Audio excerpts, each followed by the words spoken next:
Hey guys, welcome back to the Tez Talk Show. Just catching up on some work here.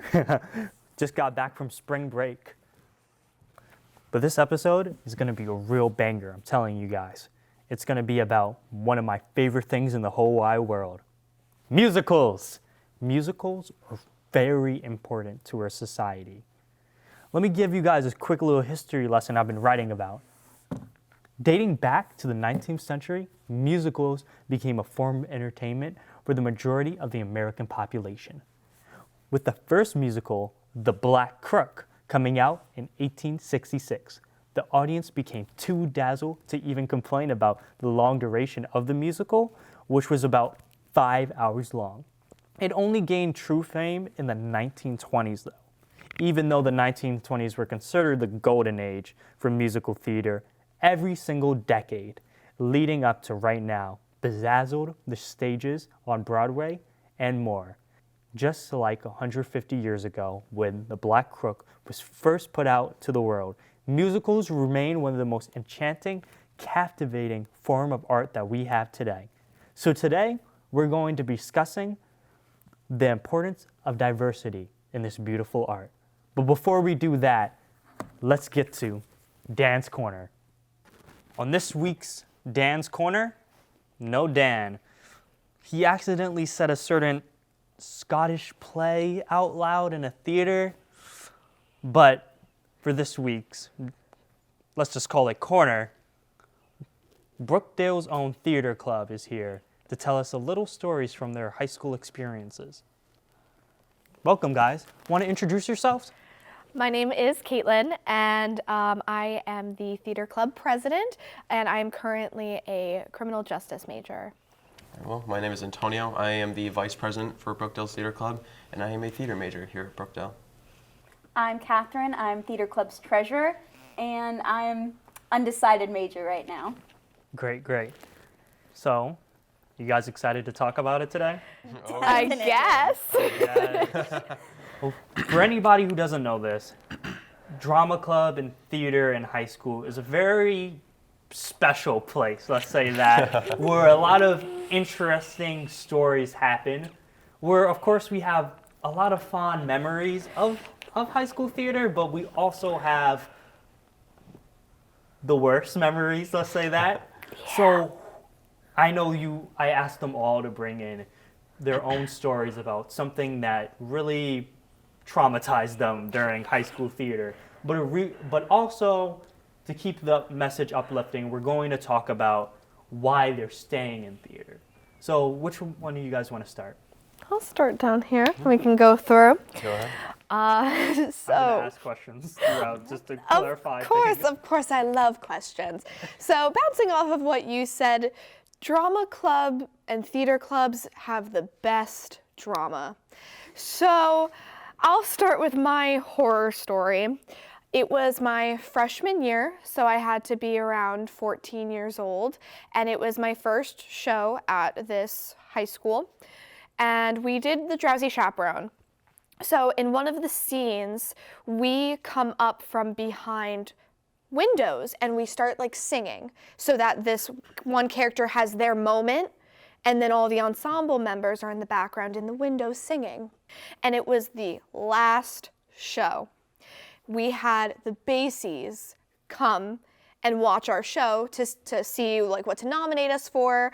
And I was a little 14-year-old singing in this window, and then we had to melt down because we had to like pop up, melt down, pop up, melt down. So we went down with the window, and I took the blow of the window falling onto me. And I have a condition where I have slipping ribs. So my rib actually popped out of place. Ooh. So I was in an immense amount of pain. And after this number, I had to lay down on the hallway floor and pop my rib back in. And I continued on with the show. And you know what?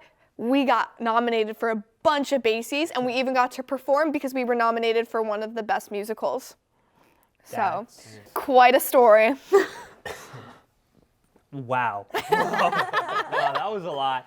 But, so what exactly, so what made you go back on stage after that? After that moment? Because I feel like for a lot of people, I'm done. That's a I'm done moment. In the moment, it was just an adrenaline rush. It was a high, especially with it being my first show, and I had something to prove. This was freshman year. This was my freshman year, so I had to prove to all these upperclassmen who were in this fine and performing arts program that I was not in, that I was just as good as the rest of them. I was one of 3 people in that entire cast that was not in the performing arts program. And I was the only female freshman who was not in that program. All the other 2 were upperclassmen. Oh, okay. So, and I wasn't even cast in that show. Someone ended up That was some real... Wow. It was crazy. I auditioned for the show and I did not get in, but I was in choir class. So I signed up to do tech instead, and then someone in the show, a month from the show, dropped. And my choir teacher, who was the music director, vouched for me and was like, this girl has got what it takes, put her in. And I learned the show in a month. And I was the only freshman female not in the performing arts program to be in that cast. So I had something to prove, and I was doing what I loved. So it doesn't matter that I was hurt. I put it back. I put my rib back into place, and I went right back out there, and I proved to everyone, whether it was the upperclassmen, my family, the director, bases, that I had what it took. And actually, at the bases, I was the front person in the picture that they displayed on the screens. That's nice. Wow. That was powerful. It reminds me of like, I used to do track in high school. That also reminds me of like this time where, after I want to say it's 1600, I went up and just threw up. Yep. But then I remember they were like, you have to run this 4x8 because, you know, who else is gonna run it, basically? And like they gave me the option, you can sit it out, but I'm like, I don't want to put my teammates down. Yeah. I feel like it's similar of like, you don't want to put the cast down because they are your teammates. Yeah. And it's the same. They're counting on you. Yes, they're counting on you to be there. And that's what I was. Are you ready to go next? Yeah, absolutely. So, my horror story takes place my senior year of high school, and this was a class. It was not an official show that was being produced by the high school. It was for my class. It was called. It was a theater ensemble class. Basically, it was a production of Into the Woods, and it's where we produce the show ourselves. You know, we appoint one of our classmates to be the director of the show. They cast people. They do auditions in class, and they cast roles right then and there. We have a stage manager who's a student. We'll do a sound guy, being another student, and we'll do costumes, publicity and promotions, all that stuff. So it's completely student run. Teacher has really nothing to do with it.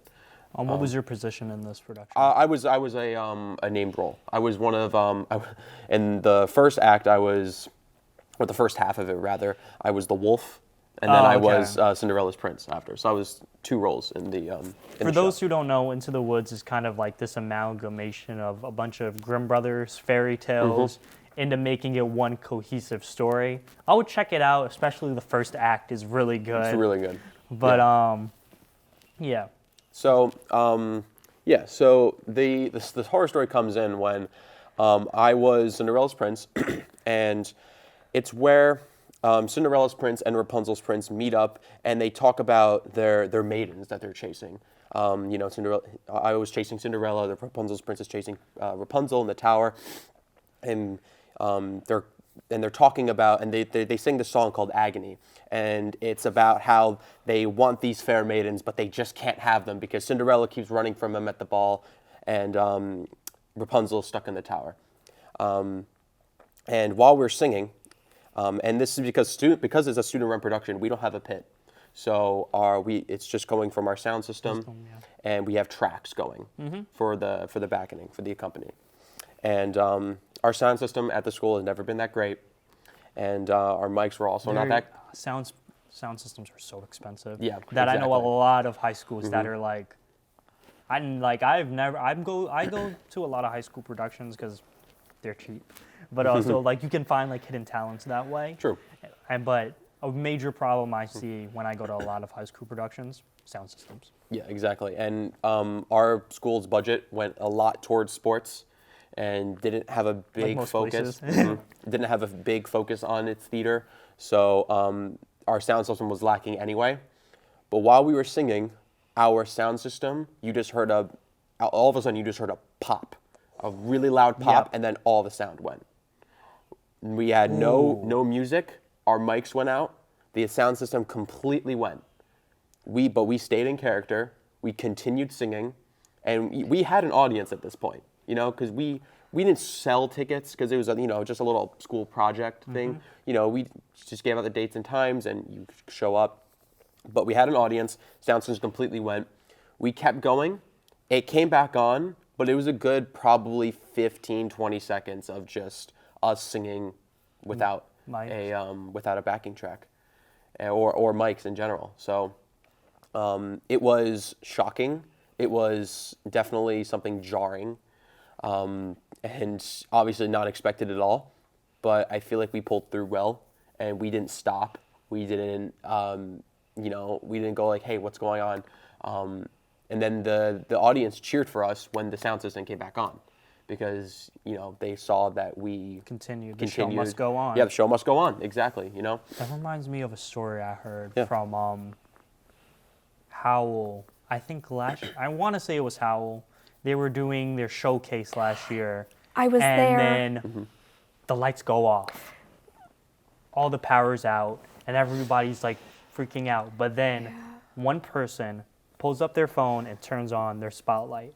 And then everybody else did, and the show continued as they wanted. And I think that's like the integrity of theater, of like, no matter what goes on, especially in community productions, like there's so many like minor things that can go wrong. Yeah. The show has to continue. Absolutely.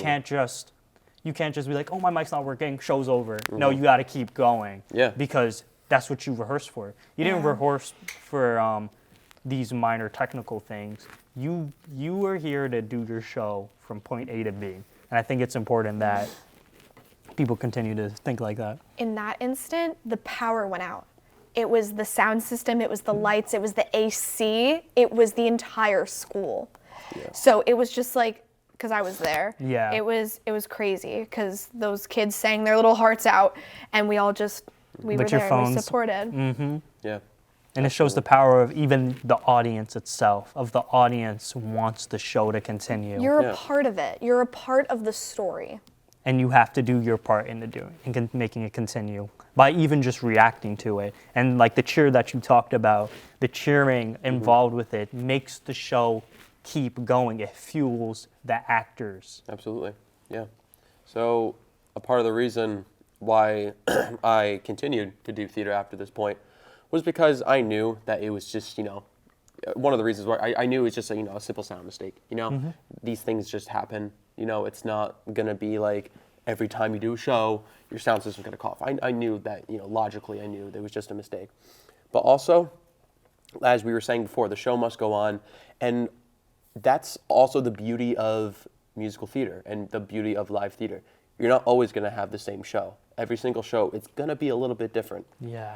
Even if there's not a major sound mistake or a problem, every show you do, the cast members and actors, they're going to say something, they're going to say a line differently. They might sing, they might hit a note differently than what they did the night before. Something might be placed in a different spot. Some jokes might hit a little bit harder than they did before. So it's all and you about. You can always try something new, just a little. Exactly. Yep. You can maybe ad-lib something. You can add in another little joke. God knows I've done it. So that's kind of the beauty of it all. And I was like, whatever happens, happens. That's the nature of theater. That's the nature of the beast.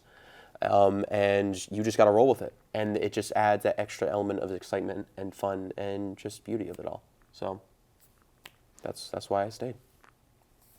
That was great. That was a great answer. Thank you. Appreciate it. Your turn? Okay, so this is a very niche show. It's Yeah, I never heard of it. From this brand called Disney. I don't know if you guys have heard of it. Is that German? It's actually French. Wait, is the name German? Let's not get into it. But the show is French. Beauty and the Beast is French. While I was thinking of this show, like in class, I was like, oh, I don't know if I like could really play any of these female roles. And they're like, oh, you know who you could really be good at? We're low on boys. All the boys graduated. We have like 3 boys left that are like guaranteed. You should be LeFou. So LeFou is Gaston's like the main villain's little sidekick. So they're like, oh yeah, you'd be great for that. And I wasn't sure if that was a compliment or not. It was. Apparently it was. Because you're funny. Yes. You're welcome. And for those who like, oh my God, why would you want to play a boy? For a lot of local community theaters, especially in high school, it's heavy female dominated. So a lot of roles are given to women, and it's like cross-gendered of sometimes the character becomes a woman, or in some productions, it's still a man, but it's played by a woman. The real horror story fact of it was I was the production's rag doll. I was thrown around a lot, physically thrown. Was there anything you were like, no, please not? I don't think I had to say no to anything. Nothing was too wild.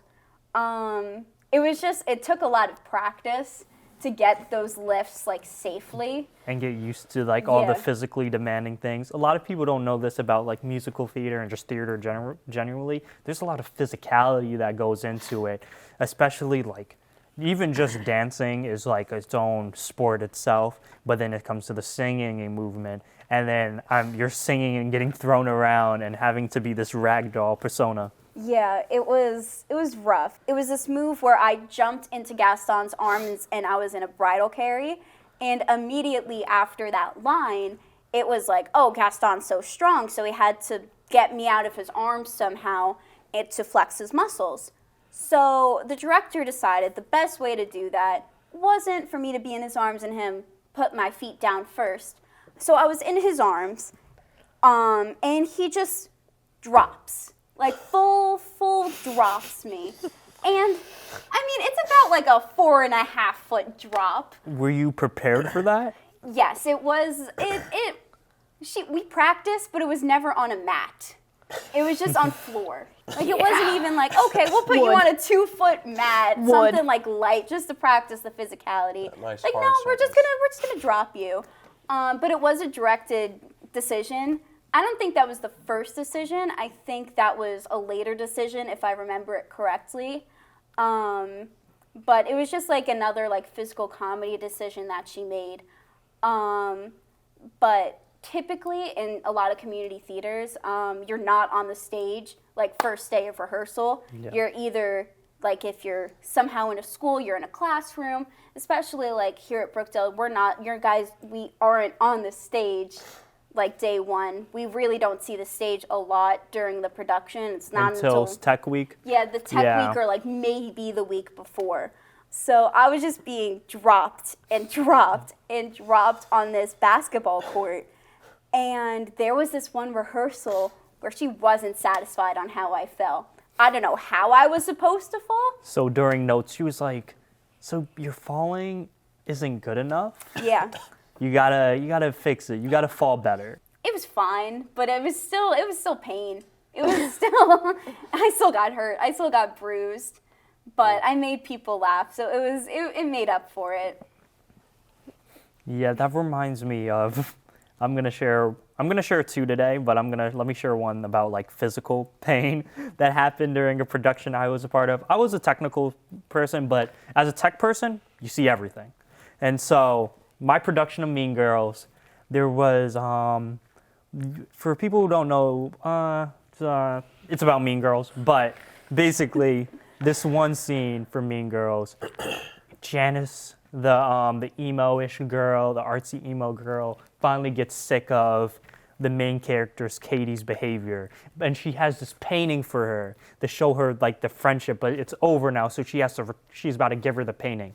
Most productions, it's like she just hands it to her like really aggressively, and then she leaves the stage or whatever. But my my Janice wanted to do a creative decision, and she wanted to spice things up. So when she grabbed the painting, she looked at her Katie, and it was just like it was, and we're all thinking, oh, this is gonna be real weird framing of like, how are you gonna get across it that far? Because she's not moving. She decides to throw the painting at her Katie. And so in her mind, she was like, okay, she's gonna catch her, right? And that's how it's gonna end. No, because she didn't discuss this. She didn't discuss this with the director. She didn't discuss this with Katie. She didn't discuss this with anyone in the scene. And then she throws it, or Damien's like surprised, but then, and her Katie didn't know what was going on, but then right in her eye. The painting hits her right in the eye, and she's crying and everything, like no. But this wasn't during an actual. This wasn't during an actual performance, thank God. It was during one of her rehearsals before. Okay. But hits her in the eye, and she starts crying and everything. She's like, "Oh, why would you do that?" It's the first thing out of Janice's mouth was just like, "Is the painting okay?" My goodness. Prioritize the props. Yes, Right. The I was props. as stage manager, I was worrying about that painting because it was a lot of. I asked a friend to make it for me, and I was just like, oh no, but I was still worried about her, and the whole thing. There was conversation. We don't do that. Don't do that. Yeah. But I told my friend who made it, and I was just like, oh yeah, she threw your painting. She's like, she did what? She was just like, the painting I worked a week on. She just threw it. She just threw it, and she was like, she wrote up her. She was like, I'm about to go in there. She was like, because she treats her paintings like her children. She was like, nobody does that to my thing. I'm like, okay, we can calm it down here. Calm down. It wasn't that big of a deal, but yeah, it's also. I think that's also important of theater, of communication, and of even though you were a freshman, I think you should have said, you know what, this is kind of hurting me.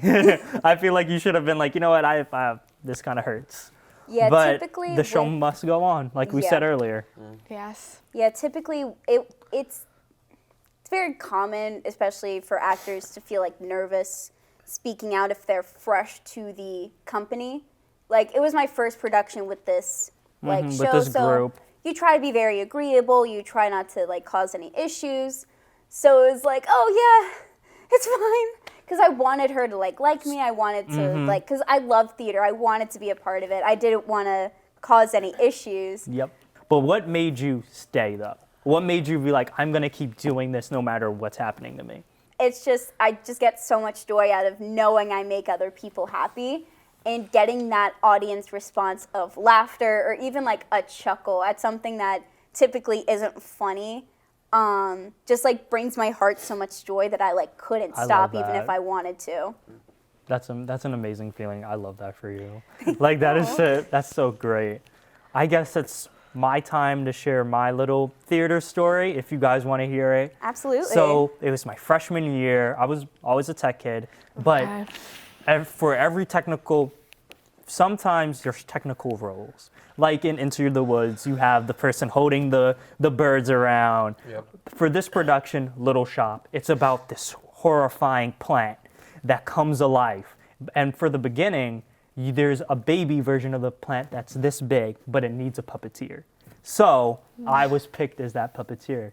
And so I got to do it. But the way, it wasn't under the stage. There was the actual stage, but then there was an additional stage that they added on for this production. So I was underneath that area. But basically, later on in the show, people are thrown down there. So there's a mattress. I'm like, oh my God, yes, I get to stay in a mattress for the first half. And so, I'm having fun. I keep doing the performances. Everybody loves it. But then I realize there's bites on me, little tiny bites all over me, and I'm like, what's going on? What's the deal? Figure out that mattress was infested with spiders. And Gosh. I spent an entire tech week, 4 shows sitting down there without knowing that. And like every day it got worse though. I had bumps behind my ears. You had spider bites everywhere. I didn't even and like I don't know what type of spiders they were, but I wasn't feeling them when they bit me. They must have been like the really tiny small ones. And so, you know, it was terrifying. And like I feel like, but I didn't take that as like a reason to quit like doing tech or keep doing. Though, like, you know, we got a new mattress, thank God. Bless. Are you But- Spider-Man? Huh? Are you Spider-Man No, now? I wish. I was like, maybe, after someone said it was like, because I was like, what type of bites are these? Because I thought it was bed bugs at first, because it was a Yeah. mattress, but, you know, it was just spider bites. I'm like, let me try to jump on a wall. And, Let you me know, yeah, Let me no, just like 15 spider bites, no powers. Yeah, it was, but I think it's important that it's kind of more of a reference of like the budgeting of these productions of like, they got this cheap mattress because they kind of had to. And it's kind of more, and that's how I view back on that story of like, damn, they had to get this mattress, like this really cheap mattress that they couldn't even check because they wanted to keep their students safe when they fell down there. Yeah. But also that was their only option for the community that I came from. Yeah. I Your think you had it rib the worst. popped out. Your rib popped out. Okay, yeah. Your rib popped. I'll take second. I'll definitely take second today. But your rib. Are we ranking? Are we trauma ranking right now? Are we gonna rank? Rank the horror stories. Oh. Fourth.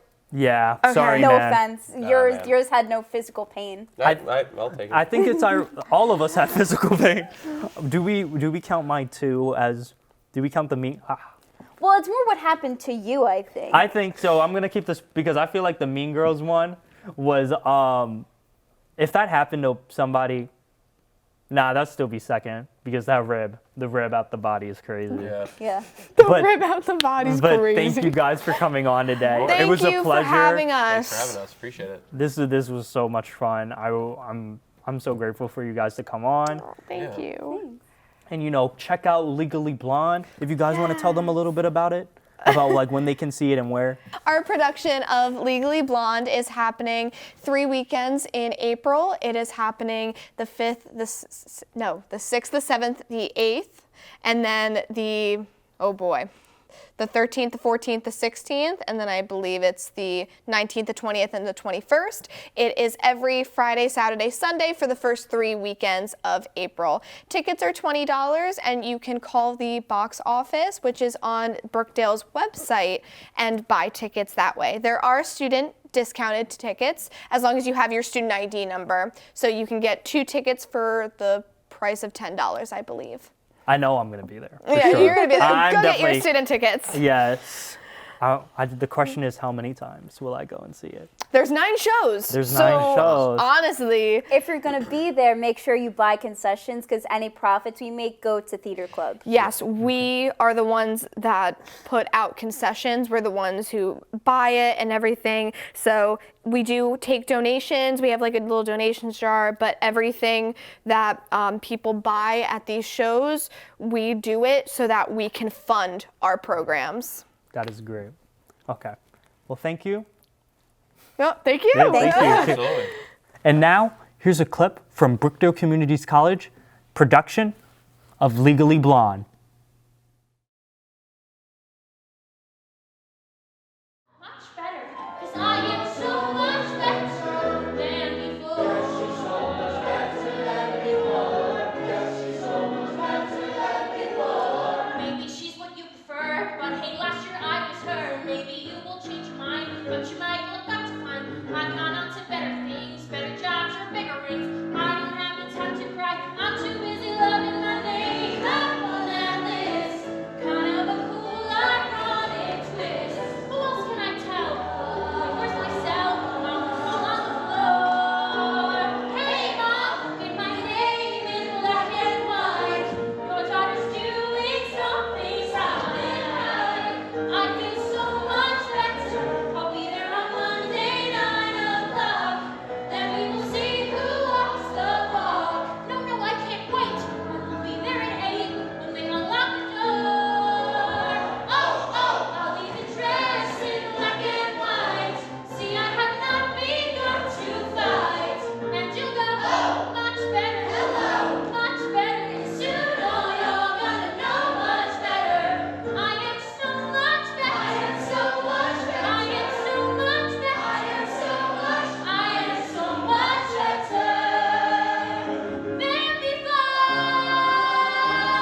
So why do you think diversity in local theater is taking so long to come about?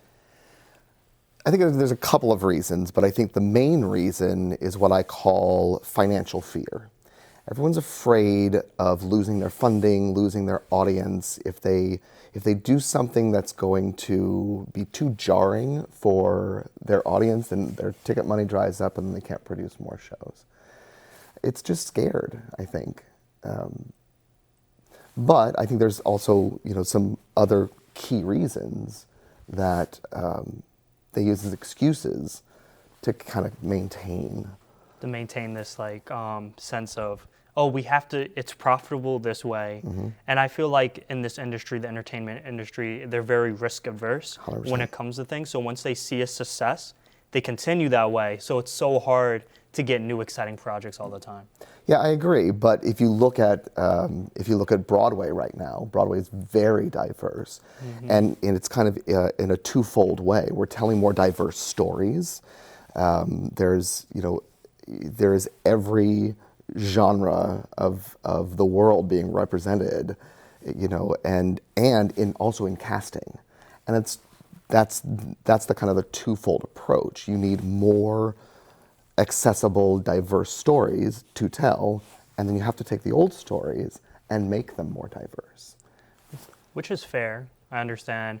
And it's like some of the more modern classes that I see in Broadway. Of course, there's the new jukebox trend that's going on, like Anne Juliet.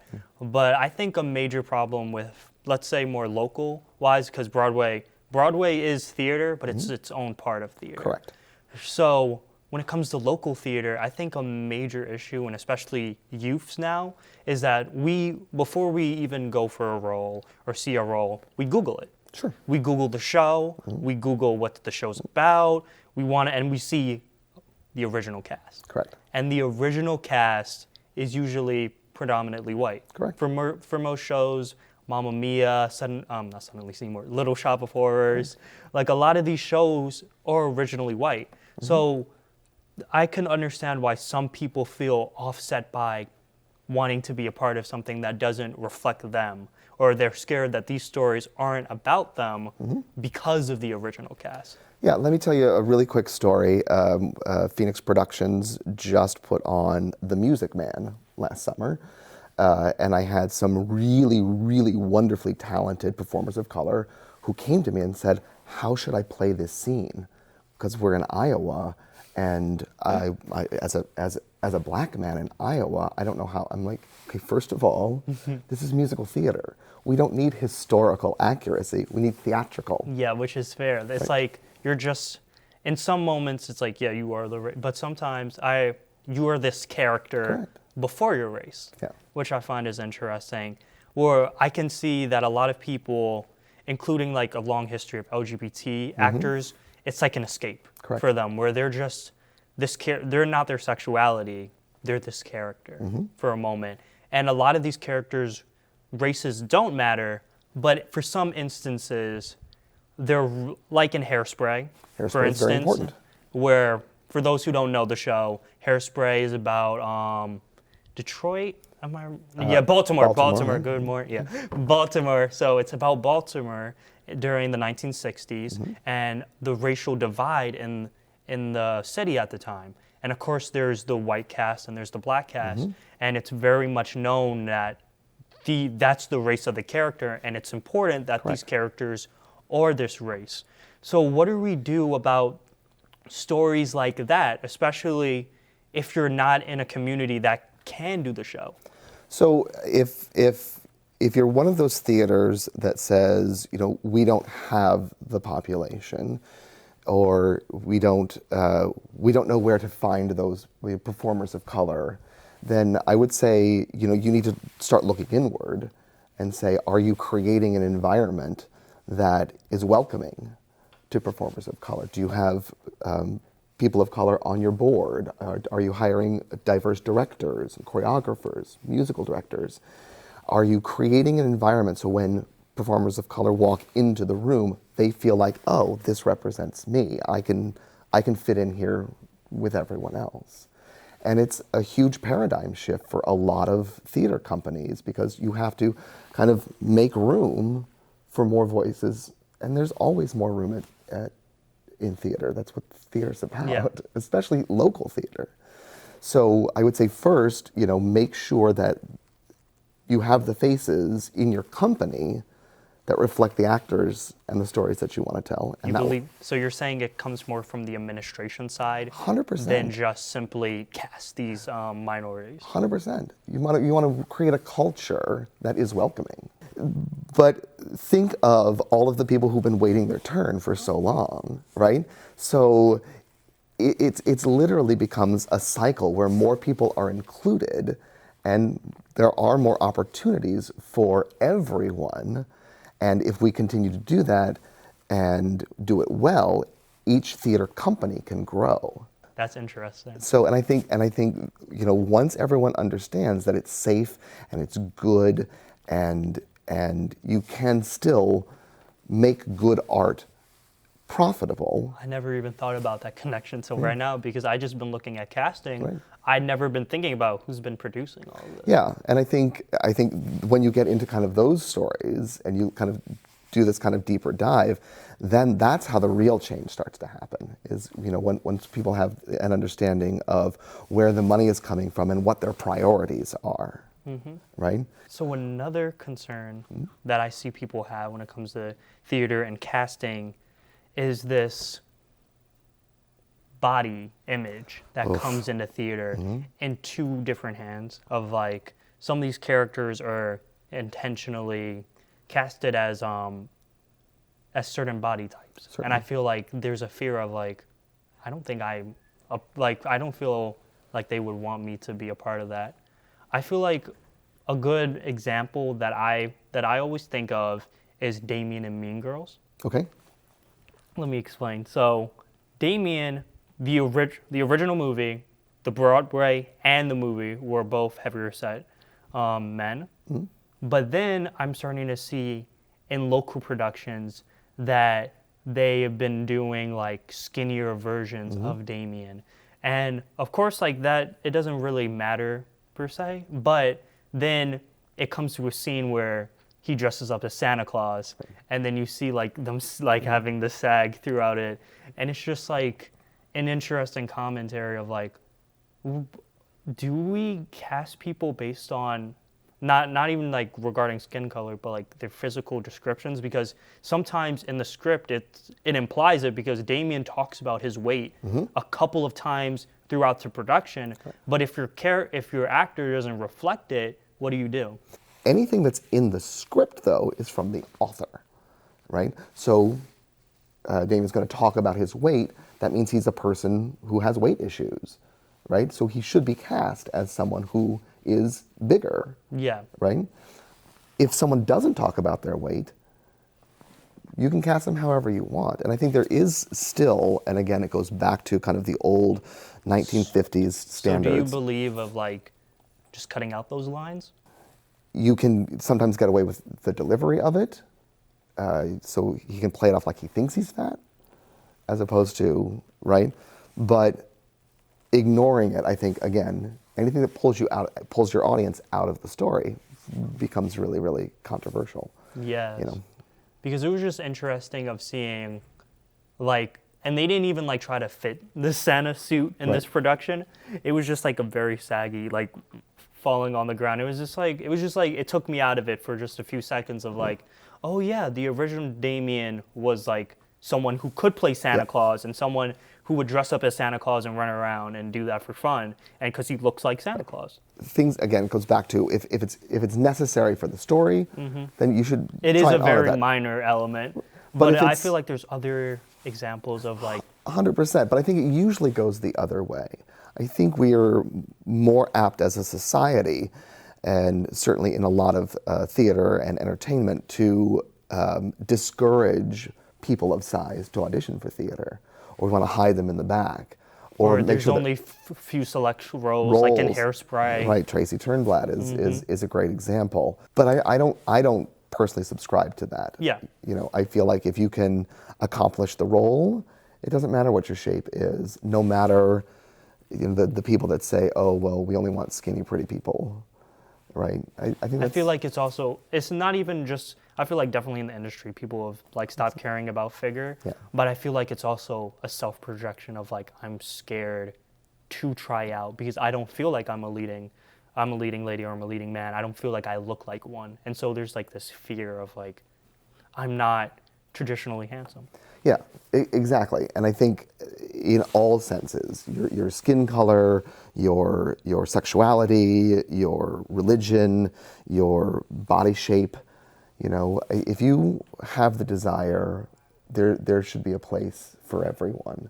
And I think we're very, very fortunate to live in New Jersey where there are a ton of diversity. Yeah. And diversity in the arts as well. Correct, and we're working towards making that better and better.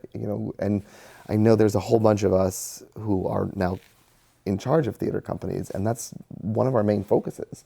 It's a huge focus for us at the Count Basie Center and at Phoenix Productions, and I know that to River they're now programming specifically with a diverse lens.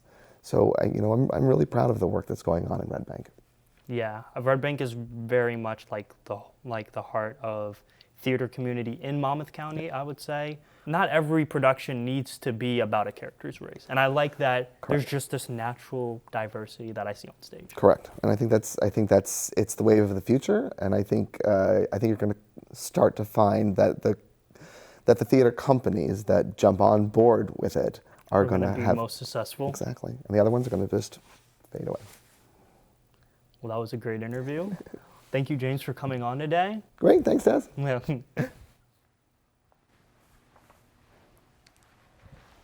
This week's charity is Phoenix Productions, a nonprofit community theater at the Count Basie Center of Arts. The Arts Center dedicates themselves to fostering influential and inclusive artistic experiences for the people in our community. They stand for the importance of art and diversity in theater and focus on creating positive and joyful experiences for artists. The Basie is here to inspire, educate, entertain through its engaging cultural and artistic offerings that embrace the diversity of our community. This year they are producing incredible plays such as The Prom, West Side Story, The Color Purple, Kinky Boots, and more. If you are interested and want to know more about it, visit their website at thebasie.org. Thank you guys for watching this week's episode of the Tez Talk Show. Come back next time to see new and exciting content. Follow us on YouTube and Instagram, and as long as you can, TikTok. Ta-ta!